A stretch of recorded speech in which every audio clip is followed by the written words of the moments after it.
Você sabe exatamente quando Cristiano Ronaldo virou o monstro implacável que a gente conhece?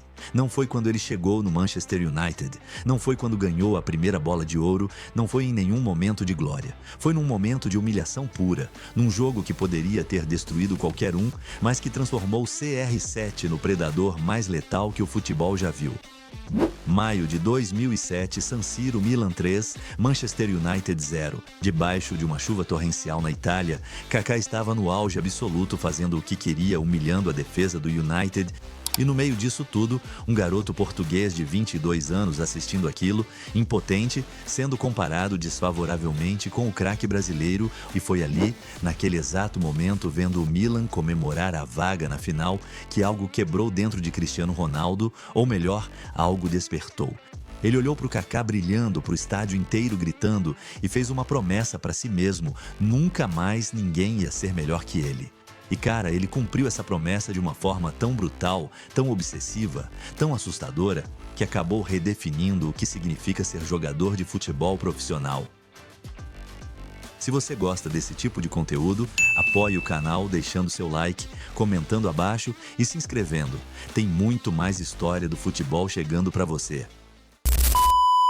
Antes daquele jogo, Cristiano Ronaldo era só mais um garoto absurdamente talentoso. Sim, ele jogava bem, tinha potencial, fazia uns gols, dava uns dribles bonitos, mas era inconsistente. Era teatral demais. Fazia muita finta desnecessária, perdia a bola à toa tentando enfeitar o lance. Alex Ferguson vivia pegando no pé dele nos treinos, dizendo que ele precisava ser mais objetivo, mais letal, menos showman e mais matador.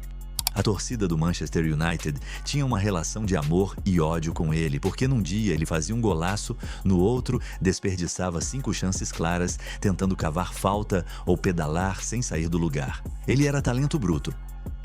E aí veio aquele Milan, aquele Kaká, aquele banho de água fria que deixou cristalino para todo mundo. Cristiano Ronaldo ainda não era o dono do futebol mundial.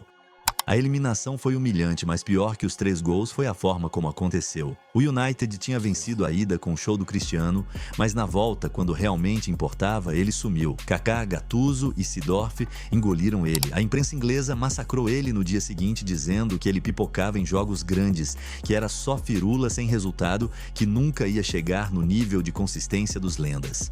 E aquilo doeu profundamente num garoto que já tinha um ego gigantesco, mas ainda não tinha a bola de ouro para sustentar esse ego. Depois daquele verão de 2007, alguma coisa mudou nele. A postura mudou, o foco mudou, a intensidade mudou. Ele começou a chegar mais cedo nos treinos, a sair mais tarde, a fazer trabalhos extras de finalização, de físico, de tudo. Virou literalmente obcecado em ser perfeito. A transformação foi visível e imediata. Na temporada seguinte, 2007 a 2008, Cristiano Ronaldo avisou para o mundo que tinha chegado. 42 gols em todas as competições. 42. Para um ponta, para um cara que jogava aberto, isso era absurdo na época. Ele levou o Manchester United ao título da Premier League e da Champions League, fazendo gol na final contra o Chelsea. Ele foi o melhor jogador em ambas as competições, varreu os prêmios individuais e ganhou sua primeira bola de ouro. E sabe quem ele superou? O próprio Kaká e o jovem Messi. Mas Cristiano não parou ali, porque parar seria aceitar que tinha chegado no topo. E para ele nunca existiu topo, sempre existiu o próximo nível. Ele foi para o Real Madrid em 2009 como o jogador mais caro da história, com uma pressão absurda nas costas. E como ele respondeu? Marcou 33 gols na primeira temporada, mesmo com lesão, e a partir da segunda temporada ligou uma chave que parecia mentira. Começou uma sequência de 6 temporadas seguidas fazendo mais de 50 gols. 50. No Real Madrid, contra o Barcelona de Guardiola, contra as melhores defesas do mundo, o cara transformou o gol em rotina. Foram 9 anos de carnificina absoluta, quebrando recordes que pareciam intocáveis, destruindo adversários semana após semana. A obsessão de Cristiano Ronaldo se tornou lendária. Histórias de vestiário dizem que ele não bebia álcool, não comia açúcar, dormia 8 horas religiosamente, tinha 5 refeições balanceadas por dia, treinava o físico todos os dias, mesmo em dia de folga. Ele transformou o próprio corpo numa máquina, com percentual de gordura de atleta olímpico, explosão muscular de velocista, resistência de maratonista. Aos 35 anos, ele tinha os exames médicos de um atleta de 25, e isso não era genética, era trabalho duro, era obsessão pura. E quanto mais ele vencia, mais queria vencer. Cada bola de ouro era comemorada por uma noite e no dia seguinte ele já estava pensando na próxima. Cada Champions League era celebrada e depois arquivada porque já tinha que focar na próxima temporada. Ele criou uma competição pessoal com Messi que ia muito além de futebol, era questão de ego, de legado, de quem ia ser lembrado como o melhor quando os dois se aposentassem. E essa rivalidade, querendo ou não, fez os dois jogarem num nível que ninguém tinha jogado antes. A vingança dele contra os críticos foi especialmente doce. Lembra que diziam que ele sumia em jogo grande? Ele virou o maior artilheiro da história da Champions League. Lembra que diziam que ele não decidia? Ele cansou de fazer hat-trick em mata-mata, de virar jogo impossível contra Wolfsburg, contra Atlético de Madrid, de fazer gol de bicicleta contra a Juventus, sendo aplaudido pela torcida rival. Ele calou a boca de cada jornalista, de cada torcedor rival, de cada crítico que ousou duvidar dele lá em 2007. Teve um detalhe simbólico perfeito. Em 2008, Cristiano Ronaldo ganhou a Bola de Ouro logo após Kaká ter ganhado em 2007. Foi como dizer, ok, você teve seu momento, agora é minha vez e eu não vou devolver.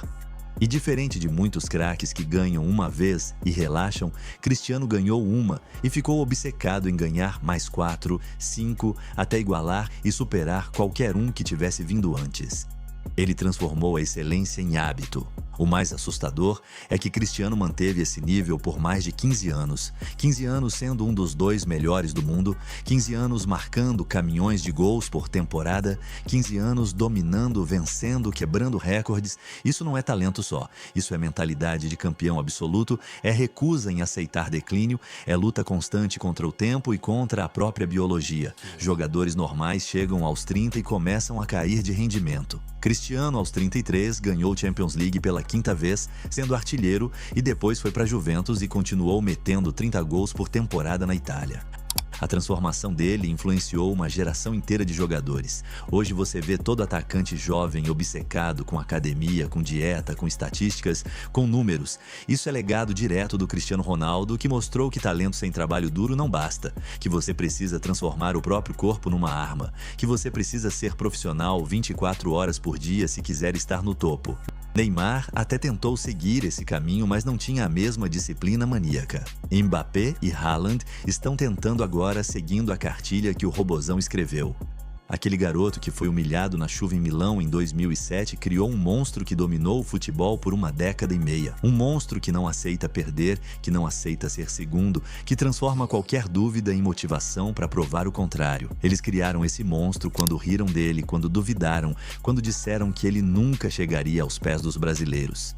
E Cristiano Ronaldo fez questão de provar que todos estavam errados, da forma mais brutal possível, vencendo tudo, quebrando todos os recordes, se tornando o maior artilheiro oficial da história do futebol. Aquela derrota em 2007 poderia ter destruído a confiança dele, mas acabou sendo o catalisador da maior transformação individual que o esporte já viu.